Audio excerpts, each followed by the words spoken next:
So now I'd like to welcome Janet Merrick.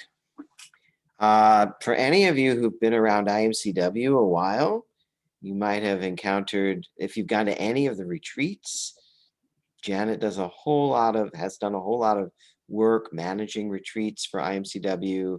She's been doing a lot of work with Tara Brock, doing a lot of the kind of behind the scenes work for her. Janet is another friend, another part of spiritual friends group that I'm involved in. And she also trained at the same time that Adam and I, and also Cindy and Paul. So we've all kind of graduated together. So very happy to have Janet here. Uh, Janet, I'll let you go from there. Hi, everybody. It's good to be here. I never speak. And I finally told Stan yesterday, yes, I'm coming. I'm coming. So I've been really thinking about what I might share with you. And I might say, first of all, that what you're doing, sharing with each other is a wonderful thing to do.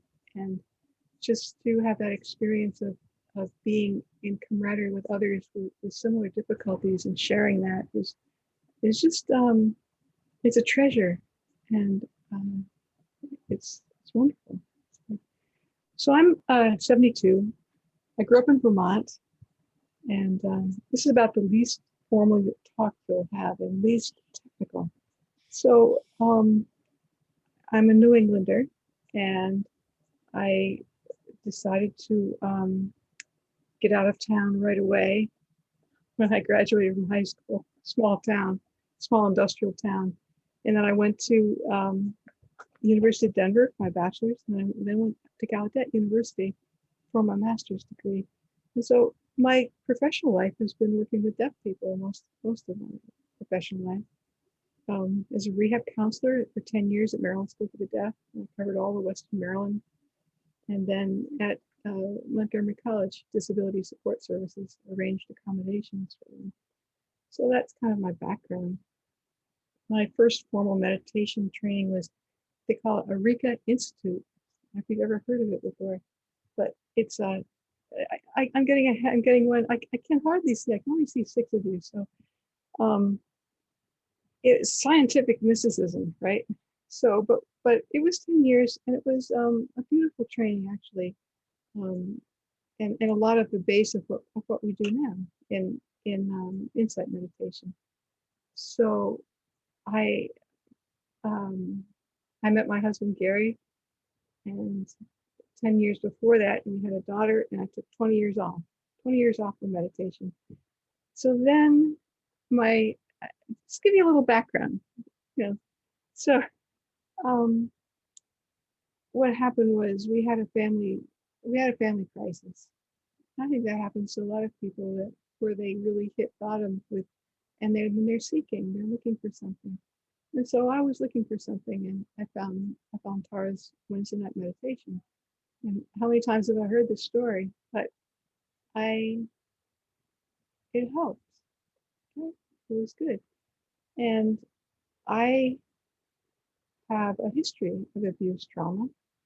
I'm not sure when it occurred, like age 8 or 10, but I thought I was done with it. But when all this happened in my family, all of that just came tumbling out. And it was hidden, it was silent until I was like mid-50s. And so this is an opportunity that I was going to take to clear this out. So my notes say it was time for Gary and I both to take the garbage out, right? Take the trash out. Okay, time to work on it. So I went into therapy, and there was a slow recognition. Like, first of all, I couldn't contact anything in the body. My therapist would say, well, where are you feeling? Where are you, what are you talking about? And so slowly this would come up, and slowly it would come out. And at the same time, I was attending Tara's Wednesday nights, and I was deepening my meditation practice. And the more the meditation came, I was able, what I call, to pause. I was able to pause and I was able to stay more with these very difficult feelings that were coming out, very difficult, challenging therapy that I'd never done before, no idea. And so there was this balance in meditation and the therapy, and it kept going and going and going, and I just got braver. I got braver and braver.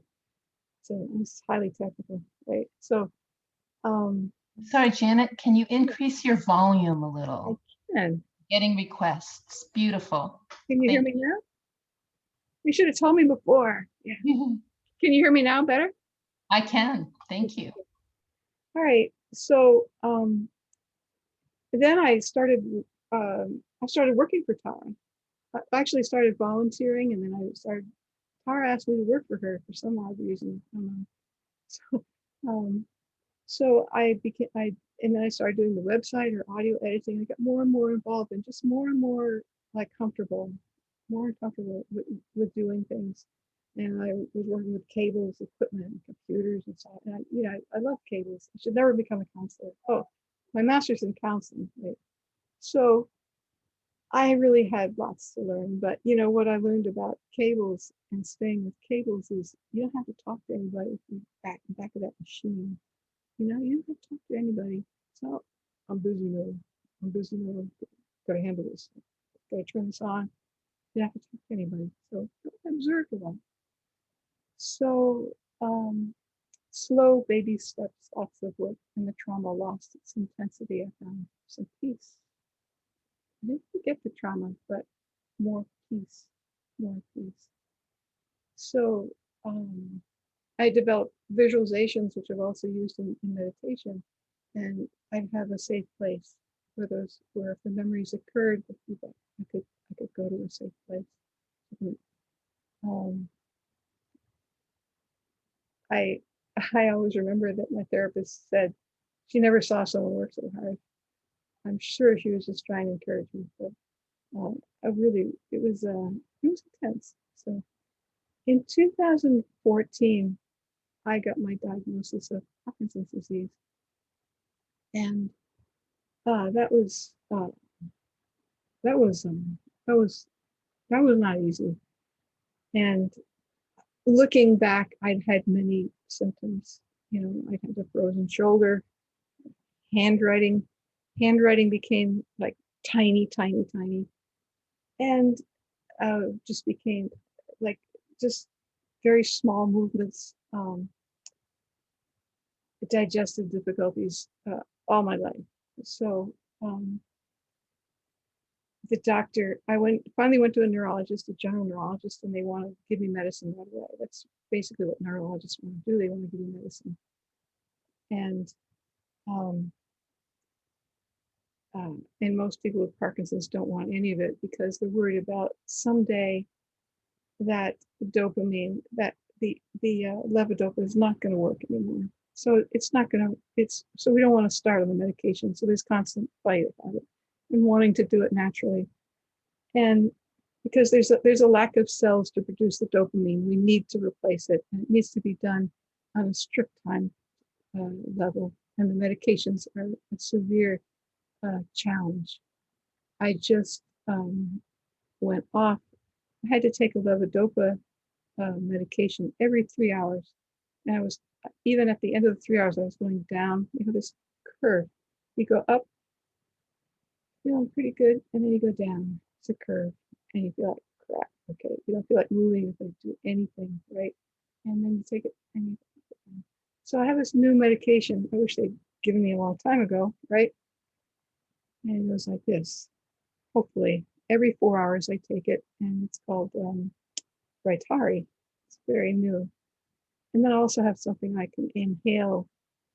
It's like my emergency. It's like an inhaler if you have asthma. You can inhale this, and within 10 or 15 minutes, the pain is gone. It's not really. It is a pain. It's a state of confusion. It's a state of breathlessness. It's definitely aversive. I wrote down some of the. I'll get to some of the symptoms. but anyways, the only thing that slows progression is exercise. So I went to ballet, I had 3 ballet lessons, boxing, rock steady boxing. Okay, and at first I thought, oh, yeah, but we developed a camaraderie with each other, and the people there were about the same stage of Parkinson's as I was, and I started to relax. I started to get stronger, and it was a really good thing. And if you are in groups or like that, just to exercise. And I also did a dance course at Capella, and it was a beautiful camaraderie, and having music just go through your bones was was very helpful. And I got an electric bike. Gary and I got electric bikes, and we really exercised a lot. So I was in great shape, right? And then last spring, you know what happened? Happened last spring. Pandemic, right? Another thing that happened was I got diagnosed with melanoma. You know, it was on my face right here, and they had to cut it out right all the way down here. You can't see it, but it was a very uncomfortable thing, and so I had pain with that, and a lot of tests and big machines, and so again, how my practice really supported me in through the tests and through I'm sure you've done this. This is nothing new really. That um, that it just the confidence to know that it's going to end. Okay, it's going to end sometime. We're going to get out of this thing and get the blood drawn, get it done, and find the results, and then you can just worry some more about the results. So Parkinson's has been my teacher. I thought about PD 101, think about pain 101, migraine 101, and then it gets to be my 102, and your 201, like really not comfortable. And but it's really a teacher, because it really puts you in touch with your body. You do a body scan. Here's why I wrote down some symptoms. I get muscle cramping all over my body. Try to meditate with it. And reading, like kind of like friends with Parkinson's. You feel breathless, like you're losing your breath. Tremor, stiffness. Anyways, it's not comfortable. So, in fact, I was working with my. I'll give you an example. I was testing some new medications, trying to get some worked out, and it was in the middle of the night, 3 o'clock. I woke up, and I thought I was dying. So I had Gary call 911. I went to the hospital, and let me tell you, if you should see the notes. They say patient is consumed with getting her medication on time. Well, of course I was. If I don't get the medication on time, I'm not going to be able to function at all, right? So it's not the nurse's schedule. I have it at 7 o'clock. I need it at 7 o'clock. I need the patient was consumed, right? So it was not a so the next time it happened, and it just happened that I was allergic to one of the medications that they'd given me, one of them. I stayed with it. I stayed home, and it was okay. I stayed with the breath. What I do is I just curl up and I say, okay, this is going to pass. It's going to pass because I've taken enough medication. It's going to pass. I know it's only going to be a half an hour, maybe 45 minutes with the longer stuff I was taking. And so looking back, I'd never had a panic attack before, but I actually had a panic attack. It was a teacher telling me, hey, this is a panic attack. This is coming on. This is going to be, I know what this is now. The second time around, I know what this is now. I can do this. A confidence. So the next time I used a deep calming breath, I use my conditioning I've been working on, and I use my practice. Um, Tonight I was a little nervous, and I'm aware of how finely stress can attack our stress system. And before Parkinson's, I wasn't really aware of that. I mean, I had let the work stress really get to me, but even thinking of something can create a stress reaction. So sensitive that I'd never understood that. And you really need to work on your stress. So I can actually um, feel when I'm descending into what they call off the medication, often, and then sometimes I can just crash rapidly. And it's interesting that really people with Parkinson's, you think, oh, all people, every one of us is different. They think it's maybe several different uh, diseases. You know, we don't know. So okay, so awareness in the Parkinson's body isn't really fun. So you can use the breath. Okay. I can use the breath, and then I can settle on a place that feels good. Like I can use the breath to kind of scan through the body, and then I find a place that feels okay. Okay, and then I'll use that as the anchor place. That does help sometimes. Sometimes when it's pain all over, when it's stiffness, when it's like when everybody try this. Try to take your fists like this, try, and then clench them, clench them. Okay, now you can feel the clenching going down through your forearms, up through your. Can you feel it even in your toes? You feel it all over, and that's how it is. Like it's all over, and there's no way. If I relax this just a little, what happens if I'm off? It just comes back again, tight, tight, tight. And so that means I'm under medicated. I need someone to for me. So, but it's that tightness, and it's unpleasant. It's not exactly a pain. It's not a sharp. It's a very the quality. Pain comes in so many different qualities. Yeah, it's very interesting. So I've used Jonathan Faust has a paper about pain. It's wonderful. It's actually on Tara's site. I put it on. I collected all her talks on pain, and I put them on a focus, good hits site. So okay, I guess I'm running out of time. How much time do I have? You can, if you need a few more minutes, that's fine, Janet. All right, all right. Nobody's asleep. Is anybody asleep yet? So everybody's different, and I guess it's the impermanence of it. It's like today I could wake up to be this way, and then it's be this way, or the next hour it might be this way. It's a really this feature of impermanence is truly real. So I came to realize that um, what happened was not my fault, and I really I became aware of how I cover my feelings with a smile, because if I smile, then I don't really have to say anything. I can just smile. And sometimes it just froze and it happens. So people say, "Oh, you have such a nice smile."